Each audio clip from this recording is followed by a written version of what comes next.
Bence kapitalizme göre diyelim. Mədə toşluğu var məndə, mədə toşluğu. Qışqırma. Bəli. Artamın darmanı içəndən sonra kəsildi. Ondan sonra turşuluk var yenə də kəsmədə o nətəli. İnşallah orada mütləq mənada orada yoxlanılmalıdır. Helikobakteri və yaxud da ki, mədə turşuluğu çoxdurmu, azdırmı?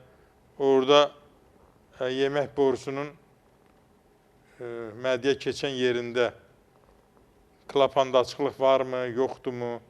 Bu müayinələri, indi olan müayinələrini də götürüb gəlirsən, Doktor Seyfəddin klinikasına Allahın köməyinə kömək eləyəcəm. Və indidən deyirəm ki, narahat olmayın, qaydasına salacağım. Çünki o qədər böyük bir problemdir, çox geniş yayılmış bir problemdir. Və çox gözəl nəticələrimiz var, sizə də kömək eləyəcəm Allahın köməyinə. Ancaq məsləhət verirəm ki, pomidor yeməyin, turşu yeməyin, qıcıqlandırıcı, turşuluğu artıran qidalardan uzaq durun, turşunar yeməyin, qatıq, həmin günün qatığı olar, bir gün keçdiysə o qatıq yeməyin, dovğa yeməyin.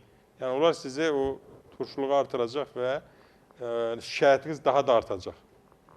Çox sağ olun, sağlığınıza görə minnətdarım. Çox narahat eləsəniz, dediniz, götürürsünüz,